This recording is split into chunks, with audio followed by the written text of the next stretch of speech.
15वीं सदी की यह कहानी है। किसी एक गांव में बहुत ज्ञानी पंडित रहा करता था।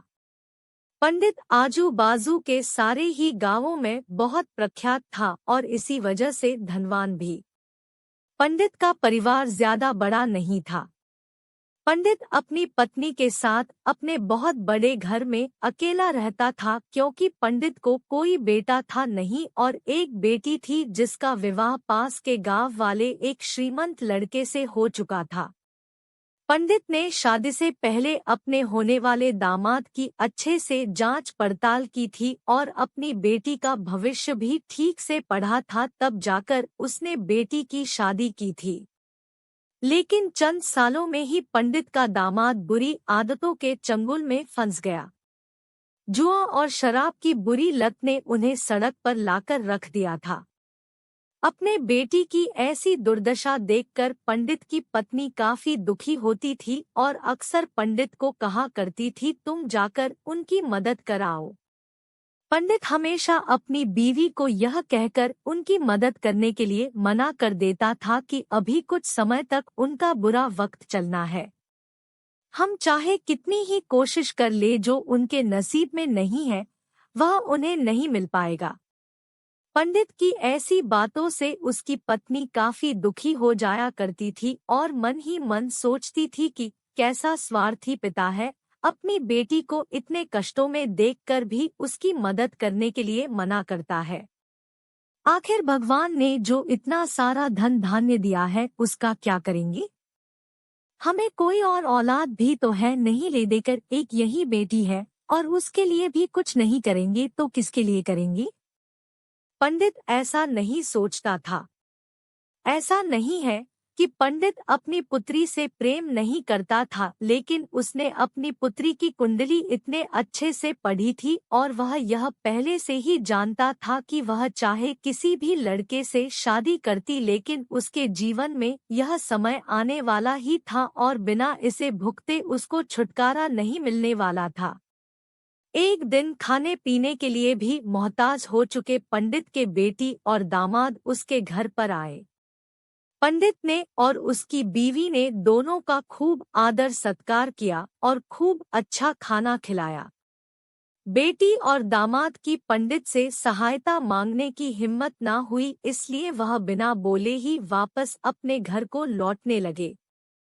लेकिन माँ तो माँ होती है, पंडिताइन से रहा नहीं गया और बिना पंडित की इजाजत के उसने चोरी छुपे बूंदी के लड्डू बनाकर उसमें सोने के सिक्के रख दिए और बेटी और दामाद को दे दिए, ताकि बेटी और दामाद की कुछ आर्थिक सहायता हो सके। पंडिताइन यह भी जान गई थी कि बेटी और दामाद शर्म के मारे उनसे मदद नहीं मांग रहे थे, इसलिए उसने बेटी और दामाद को भी लड्डुओं में छिपे सिक्कों के बारे में कुछ नहीं बताया। जाहिर सी बात है कि जब वो लोग घर पर जाकर लड्डू खाएंगे तो उन्हें उसमें सोने के सिक्के मिल जाएंगे, इस तरह बिना उनके मांगे ही उन तक मदद पहुंच जाएगी। सोचकर पंडिताइन मन ही मन अपने बेटी की मदद करने के लिए खुश होने लगी। पंडित के दामाद और बेटी उन दोनों का आशीर्वाद लेकर अपने घर के तरफ रवाना हो गए। उन दिनों गाड़ियां तो होती नहीं थी, घोड़ा गाड़ी या बैलगाड़ियां चलती थी। पैसे ना होते तो और चीजों की लेन देन से भी व्यवहार होता था। बेटी और दामाद का गांव पंडित के घर से कोसों दूर था, फिर भी पैसों की कमी के चलते वह चलकर अपने गांव की तरफ निकल पड़े।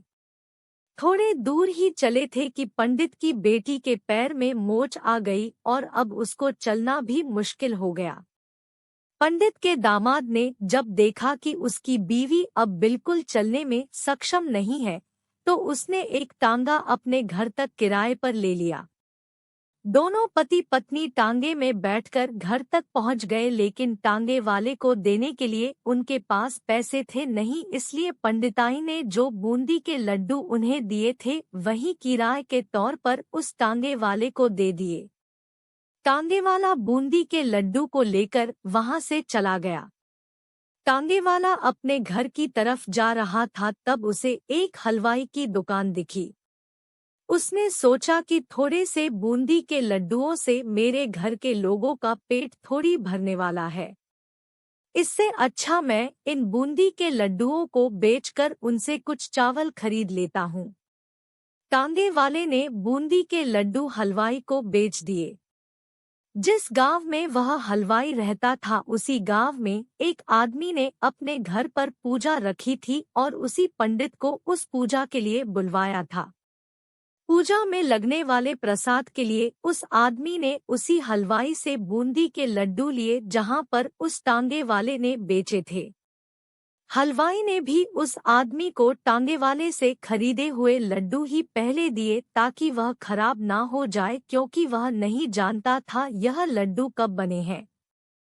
पूजा खत्म होने पर दक्षिणा और बूंदी के लड्डू लेकर जब पंडित अपने घर आया और खाना खाने बैठा तो प्रसाद में लाए बूंदी के लड्डू खाते वक्त लड्डू से सोने का सिक्का निकला।